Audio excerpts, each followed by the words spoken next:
الحمدللہ نحمدہ ونستعینہ ونستغفرہ ونؤمن بہ ونتوکل علیہ ونعوذ باللہ من شرور انفسنا ومن سیئات اعمالنا من یہدہ اللہ فلا مضل لہ ومن یضللہ فلا ہادی لہ ونشہد ان لا الہ الا اللہ وحدہ لا شریک لہ ونشہد ان سیدنا محمدا عبدہ ورسولہ ارسلہ بالہدی ودین الحق لیظہرہ علی الدین کلہ وکفی باللہ شہیدا فصلی اللہ علیہ وسلم تسلیما کثیرا کثیرا اما بعد فاعوذ باللہ من الشیطان الرجیم بسم اللہ الرحمن الرحیم وما خلقت الجن والانس الا لیعبدون۔ محترم بزرگوں، دوستوں، عزیزوں اور بھائیوں، رمضان المبارک اب رخصت کی طرف چل پڑا ہے اور آج رمضان المبارک کی 21 تاریخ ہے اور جمعے کا دن ہے۔ ایک جمعہ اللہ تعالیٰ ہمیں اس رمضان میں آخری عشرے کے اندر اور عطا فرمائے گا اور پھر اس کے 2 دن کے بعد رمضان ہم سے رخصت ہو جائے گا۔ رمضان کی ہمارے دین میں کیا حیثیت ہے اور ہم کہاں کھڑے ہیں، اس کا جائزہ ہمیں ضرور لینا چاہیے۔ ہماری تخلیق کا بنیادی مقصد ہمارے خالق نے یہ بیان فرمایا ہے کہ میں نے جنوں اور انسانوں کو صرف اس لیے پیدا کیا ہے کہ وہ میری بندگی کریں،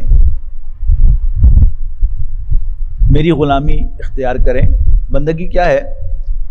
اللہ تعالیٰ کو اپنا رب مان کر۔ خالق ہے پیدا کرنے والا، رب ہے مالک۔ اس بلڈنگ کا ایک خالق ہے، اس کا ایک بنانے والا ہے جو مستری ہے، لیکن اس کا مالک وہ یہ ادارہ ہے۔ آپ اپنے گھر کے مالک ہیں، لیکن اس کی اینٹیں کسی مستری نے چنی تھیں، کسی معمار نے چنی تھی، لینٹر کسی معمار نے ڈالا تھا۔ اصل حیثیت مالک کی ہوتی ہے اور مالک کی ہی مرضی چلا کرتی ہے۔ اللہ تعالیٰ کو اپنا رب ماننے کا مطلب یہ ہے کہ ہم یہ تسلیم کریں کہ ہم آزاد نہیں ہیں، غلام ہیں، اور اسی کے غلام ہے جس نے ہمیں پیدا کیا ہے، یعنی اللہ تعالیٰ، اور ہمیں اس نے اس غلامی کے لیے پیدا کیا ہے کہ ہم اس کو اپنا رب تسلیم کریں اور اپنے آپ کو اسی غلامی میں دے دیں۔ اس غلامی کے تقاضے کیا ہیں؟ سب سے پہلے تو ماننا دل و جان سے کہ اللہ ہمارا رب ہے۔ بالعموم ماننے والے بھی اللہ تعالیٰ کو خالق مانتے ہیں، مالک نہیں مانتے، رب نہیں مانتے۔ تو سب سے پہلا تقاضا کیا ہے کہ ہم اللہ تعالیٰ کو اپنا رب مانیں، مالک مانیں، اور یہ تسلیم کر لیں کہ ہم اس کے بندے ہیں، ہم اس کے غلام ہیں۔ اور غلام کی حیثیت پر غور کر لیں کہ غلام کیا ہوتا ہے۔ جب قرآن مجید نازل ہو رہا تھا تو انسان باقاعدہ انسانوں کے غلام ہوا کرتے تھے۔ حضرت بلال رضی اللہ تعالیٰ عنہ امیہ بن خلف کے غلام تھے۔ جس طرح بھیڑ بکریاں خریدی جاتی تھیں، گائے بھینسیں اور اونٹ خریدے جاتے تھے، اسی طرح انسانوں کی بھی خرید و فروخت ہوتی تھی، اور جو بھی انسانوں کا مالک ہوتا تھا اسے اپنے غلام پر اسی طرح کے اختیارات حاصل ہوتے تھے جیسے کسی بھیڑ بکری کے مالک کو اس پر اختیارات ہوتے ہیں۔ وہ چاہے تو کھانے کو دے، چاہے تو نہ دے، جب چاہے اس کو ذبح کر دے۔ کوئی آ کے پوچھ نہیں سکتا کہ تم نے یہ بکری کیوں ذبح کی ہے، وہ کہتا میں مالک ہوں۔ تو جب ہم اللہ تعالیٰ کو اپنا مالک تسلیم کر لیں گے تو پھر ہمیں یہ بھی سمجھ میں آئے گا کہ ہم اس کے غلام ہیں۔ ہمارا مالک ہمیں جو دے وہی لینا ہے۔ ہم نے اس نے ہمیں جیسا پیدا کیا ہمیں تسلیم کرنا ہے کہ مالک کا یہ فیصلہ ہے۔ ہمیں سے ہر شخص چاہتا ہے کہ وہ خوبصورت دکھے، لیکن جتنا مرضی زور لگا لوں میں، اللہ تعالیٰ نے مجھے جو شکل دی ہے وہ بدل نہیں سکتا۔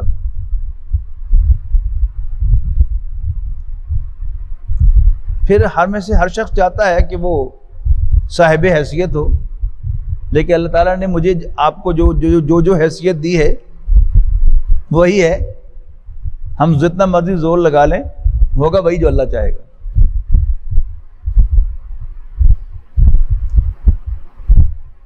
ہمیں سے ہر شخص مالدار بھی ہونا چاہتا ہے، لیکن ہمیں ملتا اتنا ہی ہے جتنا ہمارا مالک ہمارے لیے فیصلہ کرتا ہے۔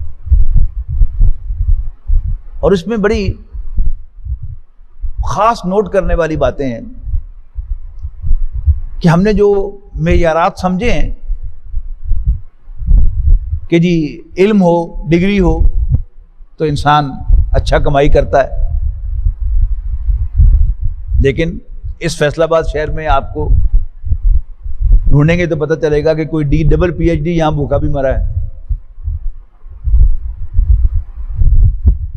پھر سمجھا جاتا ہے کہ جو محنتی آدمی ہے وہ بڑا کامیاب ہوتا ہے، خوب پیسے کماتا ہے، لیکن کاروباری حلقوں میں ایک حکایت ہے، ایک روایت ہے کہ کچھ لوگ سونے کو ہاتھ لگائیں تو وہ مٹی بن جاتا ہے، اس کے برعکس کچھ لوگ مٹی کو ہاتھ لگائیں تو وہ سونا بن جاتی ہے کہ نہیں؟ اور ایسا آپ نے خود اپنی آنکھوں سے دیکھا ہوگا، بڑے بڑے محنتی لوگ، لیکن اگر اللہ نے انہیں صاحب ثروت نہیں بنانا تو نہیں بن سکتے وہ صاحب ثروت۔ اور چٹے ان پڑھ آپ کو منٹگمری بازار میں کروڑوں کا کاروبار کرتے ہوئے نظر آئیں گے، اسی شہر فیصل آباد میں۔ تو کوئی معیار نہیں ہے، ہم جتنا مرضی چاہیں، اللہ تعالیٰ نے جو ہمیں دینا ہے وہی ملے گا، جو کھلانا ہے وہی کھائیں گے، جو پلانا ہے وہی پئیں گے، جو حیثیت اس نے ہمارے لیے طے کی ہے وہی ملے گی، نہ اس سے ذرا برابر زیادہ نہ ذرا برابر کم۔ پھر جس کو مالک مانا جاتا ہے ڈائریکشن اسی سے لی جاتی ہے۔ یہ تو ہمارا امپلائی بھی ہمارے پاس آتا ہے، رپورٹ کرتا ہے کہ سر میں آ گیا، دسو کی کرنا۔ تو اگر نوکر کی یہ کہتا ہے کہ دسو کی کرنا ہے تو غلام کا تو اس سے 1000 ٹائم زیادہ یہ مقام ہے کہ وہ سانس بھی نہ لے اپنے مالک کی اجازت کے بغیر۔ جی اجازت تو بیٹھ جاؤں، اجازت تو کھلو جاؤں۔ اگر اس کا مالک اس سے چاہے کہ تم کھڑے رہو تو غلام کا کام ہے کہ کھڑا رہے، مالک حکم دے کہ بیٹھ جاؤ تو اس کا کام ہے کہ بیٹھ جائے۔ تو اپنی مرضی کو اللہ کے سامنے سبمٹ کرنا اور اللہ تعالیٰ سے ڈائریکشن لینا، اس کا حکم ماننا، یہ کیا ہے؟ یہ غلام ہونے کا تقاضا ہے۔ مالک سے انسان ڈرتا ہے، یاد رکھیے گا۔ ہماری ملوں میں میاں صاحبان کہلاتے ہیں نا، مل مالکان، تو مل میں ایک آدمی ہوتا ہے جسے میاں صاحب کا بندہ کہتے ہیں۔ وہ جی ایم سے بھی نہیں ڈرتا، بلکہ جی ایم اس سے ڈرتا ہے کہ میاں صاحب کا بندہ۔ تو اصل ڈر جو ہے وہ مالک کا ہوتا ہے، اپنے جیسے امپلائی کا ڈر نہیں ہوتا۔ تو اللہ سے ڈرنا یہ کیا ہے؟ یہ بندگی کا تقاضا ہے، اور اللہ کے سوا کسی اور سے نہ ڈرنا۔ یہ بات جتنی ہمارے اندر پیدا ہوتی چلی جائے گی، ہمارے لیے زندگی آسان ہوتی چلی جائے گی۔ اس کا ڈر، اس کا خوف، یہ کیا ہے؟ یہ انسان کو جیتے جی مارتا رہتا ہے۔ لیکن اگر میرے دل میں اللہ کا خوف پیدا ہوگا تو نبی اکرم صلی اللہ علیہ وسلم کے فرمان کے مطابق جو اللہ سے ڈرتا ہے اس سے کائنات کی ہر چیز ڈرتی ہے، اور جو اللہ سے نہیں ڈرتا، جو اللہ تعالیٰ سے نہیں ڈرتا، وہ کائنات کی ہر چیز سے ڈرتا ہے۔ ہمارا وہی حال ہے، ہم ہر چیز سے ڈر رہے ہیں۔ تو بندگی کا تقاضا کیا ہے کہ اللہ ہی سے ڈریں۔ یعنی یہ تو وہ موٹے موٹے تقاضے ہیں کہ جو تھوڑا سا انسان غور کرے تو انسان کی سمجھ میں آ جاتے ہیں۔ لیکن کچھ تقاضے وہ ہیں کہ جن کو ہم بندگی کے تقاضے ہی نہیں سمجھتے، جن میں سے ایک ہے اللہ پر بھروسہ کرنا، اللہ پر ڈیپینڈ کرنا، اللہ تعالیٰ پر ریلائی کرنا۔ یہ کیا ہے کہ یہ بات جیسے یہ مانا ہے کہ جو کچھ میرے پاس ہے وہ اللہ کا دیا ہوا ہے، اور جو اس نے فیصلہ کیا وہ مجھے ملا۔ Daily day to day life میں بھی اس بات کو ماننا کہ مجھے جو سانس آ رہی ہے وہ بھی مجھے اللہ دلا رہا ہے، اور اللہ تعالیٰ کی اجازت کے بغیر تو مجھے سانس بھی نہیں آ سکتی۔ شیخ قادری رحمۃ اللہ علیہ نے فرمایا کہ ایک سانس پر اللہ کے 2 شکر انسان پر واجب ہیں، ایک سانس اندر لے جانے پر اور دوسرا سانس باہر نکالنے پر۔ دونوں ہی امپورٹنٹ ہے نا، کہ سانس لیتا ہے انسان تو آکسیجن تازہ ہوا لے کے اندر جاتا ہے، اور اللہ تعالیٰ نے کیا کیا نظام بنائے ہیں اندر کہ وہ تازہ ہوا، وہ آکسیجن ہر سیل تک پہنچانے کا اللہ تعالیٰ نے بندوبست کیا ہے، اور اس کے لیے کیا کیا اللہ نے نصب کیا انسان کے اندر، تو کیسے کتنے شکر ادا کرے گا اس ایک سانس پر۔ سانس رک جائے تو پتہ چلتا ہے، اور پھر سانس نکالنے پر پانی کا جو ایک گھونٹ میں پیتا ہوں اللہ تعالیٰ نصیب کرے گا تو میں پیوں گا، اس کے بغیر میں نہیں پی سکتا۔ پیوں گا، اگر اللہ کو منظور نہیں کہ وہ میرے کام آئے تو میں وومنٹ کروں گا۔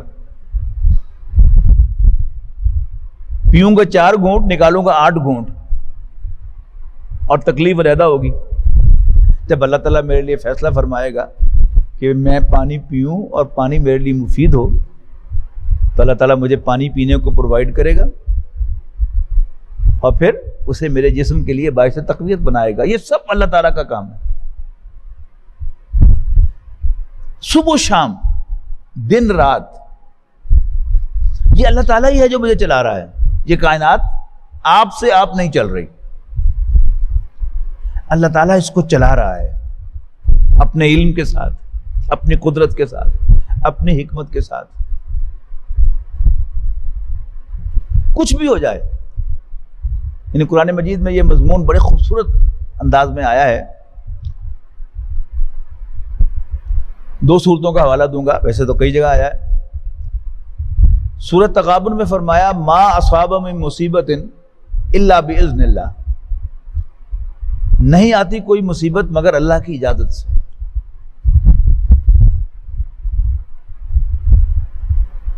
جب انسان کی اللہ تعالیٰ سے نظر ہٹ جاتی ہے تو پھر وہ کہتا ہے اس نے میرے ساتھ یہ کر دیا، اس نے میرا یہ بگاڑ دیا، وہ ایسا نہ کرتا تو میں یہاں ہو جاتا، وہ ایسا نہ کرتا تو ایسا ہو جاتا۔ جب انسان کا فوکس اللہ تعالیٰ پہ ہوتا ہے، اسے اللہ یاد ہوتا ہے، تو پھر اسے سونر اور لیٹر یاد آ جاتا ہے کہ نہیں اللہ نے کیا ہے۔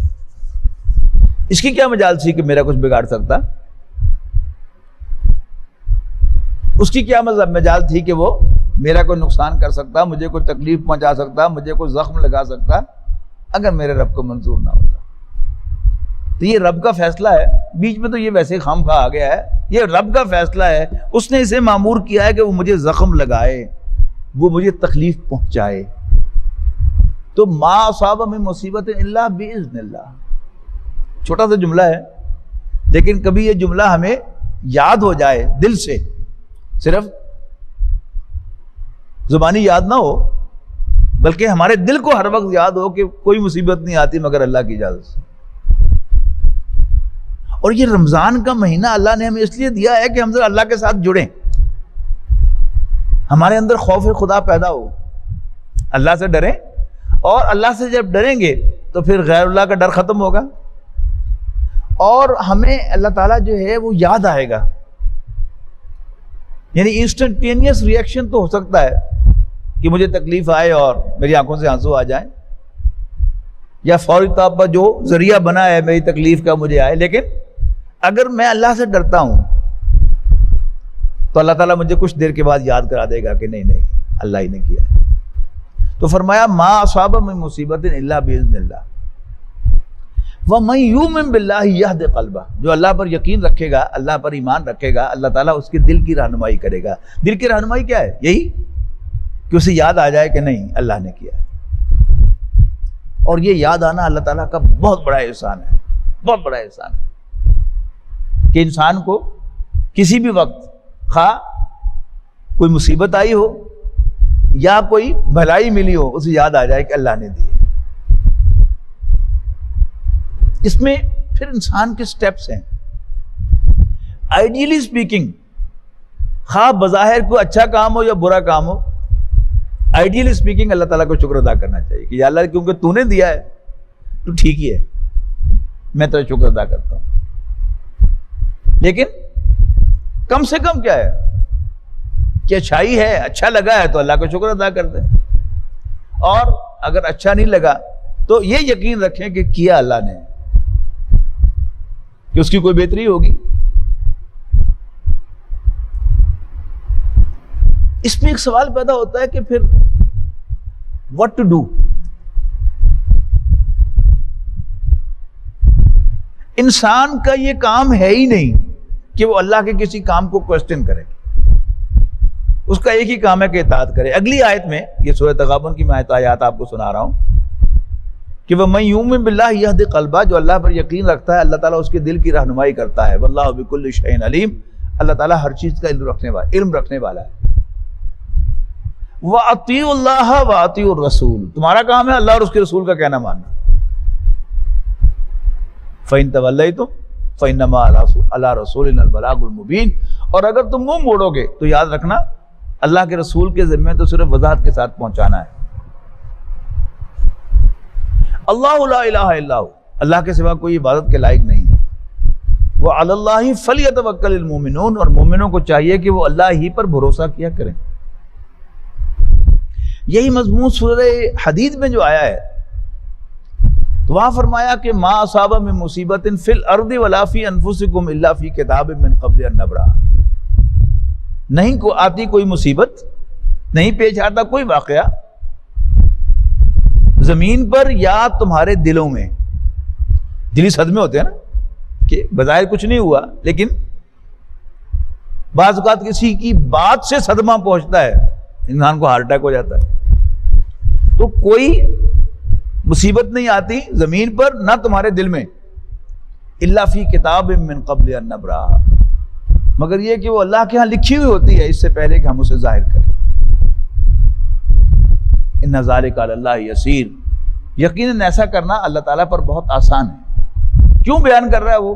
لِکَیْ لَا تَأْسَوْا عَلَىٰ مَا فَاتَکُمْ، تاکہ جو چیز تم سے فوت ہو جائے، تم سے چلی جائے، تم اس پر افسوس نہ کیا کرو۔ وَلَا تَفْرَحُوا بِمَا آتَاکُمْ، اور جو اللہ عطا کر دے اس پر اترایا نہ کرو۔ تو یہ جو انسان کا تھوڑ دلا پن ہے، اس کی انسٹیبل پرسنالٹی ہے، سائیکولوجیکلی وہ سٹیبل نہیں ہے، تو وہ کیا ہے، انسان پریشان ہوتا ہے، اوئے ایسا کیوں ہو گیا، ویسا کیوں ہو گیا، یہ کیا ہو گیا، وہ کیا ہو گیا۔ جب انسان مینٹلی سائیکولوجیکلی سٹیبل ہوگا تو پھر وہ اللہ تعالیٰ پر بھروسہ کرے گا، اس کو ہر واقعے کے پیچھے اللہ نظر آنا شروع ہو جائے گا، اسے ہر بات میں اللہ نظر آنا شروع ہو جائے گا۔ یہ ایمان کے ثمرات ہیں۔ اللہ تعالیٰ کا ہر کام کے پیچھے، ہر واقعے کے پیچھے نظر آنا، یہ اللہ تعالیٰ کی عنایت ہے، اللہ تعالیٰ جس کو بھی عطا فرماتا ہے۔ ایک اور چیز جس کو ایک تقاضے کے طور پر سمجھنا چاہیے، بندگی کا تقاضا، وہ کیا ہے کہ غلطی ہو جائے تو اللہ سے معافی مانگنا۔ یہ بھی عام طور پر بندگی کے تقاضوں میں نہیں سمجھا جاتا۔ ایک ایزمپشن ہمارے دلوں میں پائی جاتی ہے، اس ایزمپشن کو بھی نکال دینا چاہیے۔ وہ ایزمپشن یہ ہے کہ اللہ کی بندگی کا مطلب ہے کوئی غلطی نہ کرنا، it's impossible. As long as we are human beings, we have to err. ہم انسان ہیں اور ہم نے غلطیاں کرنی ہیں، دن رات کرنی ہے، صبح شام کرنی ہے. لیکن بندگی کا تقاضا کیا ہے؟ جب غلطی ہو جائے تو معافی مانگ لو اللہ سے. قصہ آدم و ابلیس قرآن مجید نے بڑے اہتمام کے ساتھ بار بار سنایا ہے ہمیں، پہلے پارے میں، 8ویں میں، 14ویں میں، 15ویں میں، 16ویں میں، 23ویں میں. اس کا حاصل کیا ہے؟ اللہ تعالیٰ کی نافرمانی کا جہاں تک تعلق ہے وہ شیطان نے بھی کی اور آدم حوا سے بھی ہو گئی. ہوئی کہ نہیں ہوئی؟ دونوں کی اللہ نے جواب طلبی فرمائی. لیکن اب وہ جو جواب طلبی کی رسپانس تھی وہاں سارا فرق آیا ہے. جب شیطان سے پوچھا کہ ما منعک اللہ تسجد اذ امرتک، کہ کس چیز نے تمہیں آدم کو سجدہ کرنے سے روکا جبکہ میں نے تمہیں حکم دیا تھا، میں تیرے رب ہوں. اس نے کہا کہ خلقتنی من نار و خلقتہ من طین، تو نے مجھے آگ سے پیدا کیا، آدم کو مٹی سے پیدا کیا. آگ سپیریئر ہے مٹی سے، میرا اس کو سجدہ کرنا بنتا ہی نہیں تھا. گلی مک گئی. آدم و حوا کو اللہ تعالیٰ نے منع فرمایا کہ کھلا کھاؤ، جہاں سے مرضی جتنا مرضی کھاؤ، ولا تقربا هذه الشجرة، لیکن اس درخت کے قریب نہ جانا، فتکونا من الظالمین، ورنہ زیادتی کرو گے. لیکن شیطان نے بہرحال پٹو ڈال دیا، انہیں پھنسا لیا، انہیں آمادہ کر لیا، کنونس کر لیا. پہلے تو ٹیمپٹیشن دلائی کہ ہمیشہ زندہ رہنا چاہو گے، جنت میں رہنا چاہو گے. بالکل، فرشتے دیکھو نا کیسا کمال ہے. اور اس درخت کے کھانے سے دونوں کام ہو جائیں گے. ایک تو تمہیں جنت کا گرین کارڈ مل جائے گا، کوئی نکال نہیں سکے گا تمہیں یہاں سے، اور تم فرشتے بن جاؤ گے. تو پھر بھی آمادہ نہیں ہو، چکھ کے دیکھ لو، چکھنے کا کوئی مول نہیں. فلما ذاقا الشجرۃ بدت لہما سوآتہما، تو جب انہوں نے اس درخت میں سے چکھا تو ان کی شرمگاہیں ایکسپوز ہو گئی ایک دوسرے کے اوپر، اور وہ لگے درختوں کے پتوں سے، جنت کے درختوں کے پتوں سے اپنی شرمگاہوں کو ڈھانپنے. تو اللہ نے ان کو بھی پکارا، اللہ تعالیٰ نے وَنَادَاهُمَا رَبُّهُمَا أَلَمْ أَنْهَكُمَا عَنْ تِلْكُمَا الشَّجَرَةِ، او آدم و حوا، کیا میں تمہیں اس درخت کے پاس جانے سے منع نہیں کیا تھا؟ وَأَقُلْ لَكُمَا إِنَّ الشَّيْطَانَ لَكُمَا عَدُوٌّ مُبِينٌ، اور تمہیں کہا نہیں تھا کہ شیطان تمہارا کھلا دشمن ہے؟ اب آدم و حوا بھی کہہ سکتے تھے کہ شیطان نے ہمیں سب بتا دیا کہ تو نے ہمیں زمین کے لیے پیدا کیا ہے اور تو بہانے سے ہمیں زمین پہ بھیجنا چاہتا ہے، ٹھیک ہے ہمیں بھیج دے زمین پر. چپ کر کے معافی مانگ لی. ربنا ظلمنا انفسنا وان لم تغفر لنا وترحمنا لنکونن من الخاسرین. ربا غلطی ہو گئی، ہم نے اپنے اوپر ظلم ڈھایا ہے، اور اب بھی اگر تو ہمیں معاف نہیں کرے گا اور ہم پر مہربانی نہیں فرمائے گا تو ہم ظالموں میں شامل ہو جائیں گے. پلیز پلیز forgive us، معاف کر دے. تو اللہ تعالیٰ نے معاف کر دیا. تو ایسا تو ہو ہی نہیں سکتا کہ اس گوشت پوست کے ساتھ اللہ کا کوئی بندہ غلطی نہ کرے، اس کو ذہن سے نکال دے. جب بھی ہمیں یہ خیال آنے لگے گا کہ ہم پرفیکٹ ہو گئے ہیں تو سمجھ لیجئے کہ شیطان نے ہمیں جفا مار دیا، ہم اس کی گرفت میں آ گئے ہیں، اور وہی ہمیں سب اچھا دکھا رہا ہے. ایسے میں تعوذ کرنا چاہیے، اللہ تعالیٰ کی پناہ مانگنی چاہیے. ہم اللہ تعالیٰ کی پناہ مانگیں گے تو اللہ تعالیٰ ہمیں اپنی خامیاں، کمزوریاں، برائیاں، گناہ دکھائے گا بڑے بڑے، تو پھر انشاءاللہ وہ غلط فہمی ہماری دور ہو جائے گی. تو اللہ تعالیٰ سے بخشش مانگتے رہنا، صبح و شام دن رات بخشش مانگتے رہنا. رمضان کو بھی آپ تمام احادیث کو جمع کریں تو رمضان کا حاصل کیا لگتا ہے؟ بخشش. یوں ہی آخری اشرا شروع ہوتا ہے تو بخشش کی سیل لگنی شروع ہو جاتی ہے، اور وہ بڑھتی چلی جاتی ہے، بڑھتی چلی جاتی ہے، بڑھتی چلی جاتی ہے. تو حاصل کیا ہے؟ اللہ تعالیٰ سے بخشش مانگنا. تہجد کے وقت اٹھنا نصیب ہو جائے تو مانگنے کی چیز کیا ہے؟ استغفار، بخشش. رمضان کے روزے رکھ لو تو اچیومنٹ کیا ہے؟ بخشش۔ سورہ فاتحہ کو اگر آپ نوٹ کریں تو سورۃ الفاتحہ یعنی انسان کی ایک کمزوریوں میں سے کمزوری ہے کہ انسان ہر چیز کو پکچرائز کرتا ہے اپنے ذہن میں۔ ایک سیکولر مائنڈڈ شخص وہ دیندار بھی ہو جائے تو اس کا مائنڈ سیکولر رہتا ہے۔ اہدنا الصراط المستقیم صراط الذین انعمت علیہم کا مفہوم اپنے ذہن میں کیا رکھتا ہے کہ مجھے ان لوگوں کا راستہ دکھا جو غلطی نہ کریں اور سارے نیک بن جائیں، پورے ٹھیک ہو جائیں۔ آپ سورہ فاتحہ کو غور سے پڑھیں تو یہ ترجمہ ہے نہیں اس کا۔ اہدنا الصراط المستقیم ہمیں سیدھا راستہ دکھا، صراط الذین انعمت علیہم ان لوگوں کا راستہ جن پر تو نے انعام کیا۔ یہ انعام کیا ہے؟ نبی اکرم صلی اللہ علیہ وسلم نے ارشاد فرمایا کہ قیامت کے دن کوئی شخص اپنے اعمال کے بل بوتے پر جنت میں داخل نہیں ہو سکے گا۔ تو کسی صحابی نے پوچھا کہ اللہ کے رسول آپ بھی؟ آپ نے فرمایا ہاں، استغفر اللہ ربی 70 مرۃ فی کل یوم، میں تو روزانہ 70 دفعہ یعنی ملٹیپل ٹائمز اللہ سے بخشش مانگتا ہوں۔ تو اللہ سے مانگنے کی چیز اصل میں کیا ہے؟ بخشش۔ تو سورہ فاتحہ میں جو کہا ہے نا کہ ان لوگوں کا راستہ جن پر تو نے انعام کیا، انعام کیا ہے؟ وہ بخشش ہے۔ یہ کسے ملے گی؟ جو اللہ کو راضی کرے گا۔ تو نماز ہو، روزہ ہو، حج ہو، زکوٰۃ ہو، صدقات و خیرات ہو، یا کوئی انسان کی خدمت ہو، کوئی بھلائی کا کام ہو، اس کا سول آبجیکٹو، واحد اس کا مقصد جو ہے وہ اللہ کو راضی کرنا ہونا چاہیے۔ اللہ کو راضی کر لیا ہم نے تو ایک تو سادہ سا مفہوم سمجھیں کہ غلام کی اصل کامیابی اپنے مالک کو راضی کرنا ہے۔ اگر مالک خوش ہو گیا تو غلام نے سب کچھ پا لیا، اور اس نے بڑی محنت کی، مالک نے کھلایا بھی پلایا بھی غلام کو، لیکن مالک خوش نہیں ہوا تو غلام محسوس کرے گا کہ یار مزہ نہیں آیا۔ اور اگر مالک خوش ہو گیا تو پھر انسان محسوس کرے گا، غلام محسوس کرے گا کہ I achieved a lot، میں نے بہت بڑی کامیابی حاصل کر لی۔ تو اس دنیا کی کامیابی جو ہے وہ مغفرت کا حصول ہے۔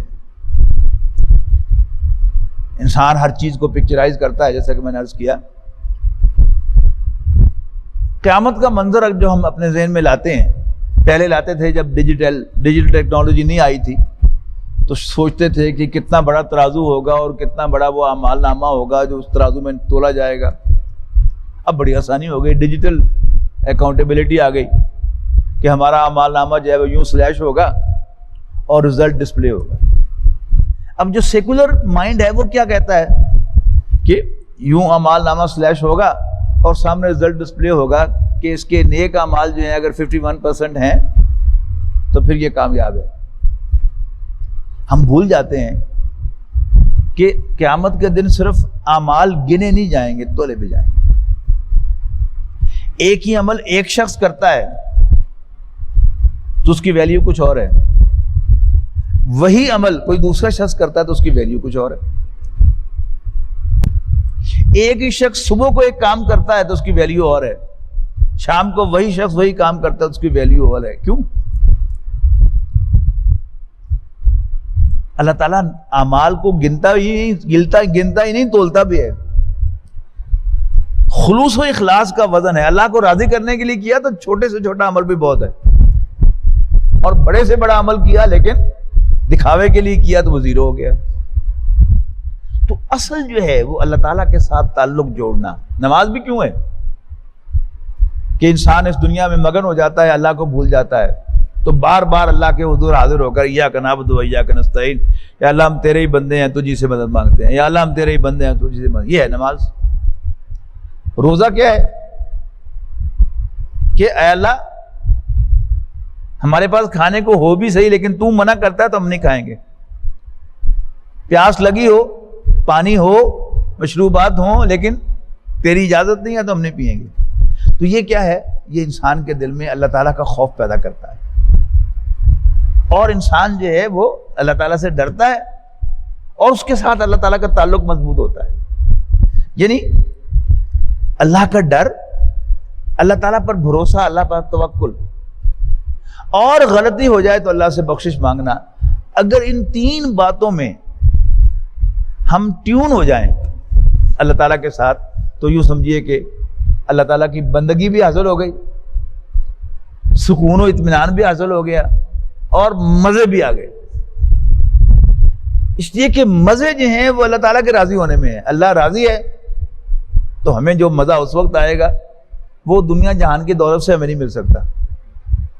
تو رمضان اللہ تعالیٰ نے ہمیں ایک اپرچونٹی دی ہے، اس کا آخری عشرہ شروع ہو گیا ہے، تو ہمیں اس پر کنسنٹریٹ کرنا چاہیے، اپنا جائزہ لینا چاہیے کہ اللہ تعالیٰ کے ساتھ کوئی تعلق، ایکسپریس تعلق قائم ہوا کہ نہیں ہوا. ایک روایتی تعلق ہے یا ذاتی تعلق ہے. اللہ تعالیٰ کے ساتھ ذاتی تعلق جو ہے، جیسے ذاتی تعلقات ہوتے ہیں نا، ایک فارمل تعلقات ہوتے ہیں، اس میں کوئی ہنسی مذاق نہیں ہوتی. لیکن جہاں ذاتی تعلقات بن جاتے ہیں آپ کے بڑے افسر کے ساتھ بھی، وہاں آپ گپ شپ لگاتے ہیں، ہنسی مذاق کرتے ہیں. تو اپنے دل ہی دل میں اللہ تعالیٰ کے ساتھ کوئی ہنسی مذاق بھی آپ کریں.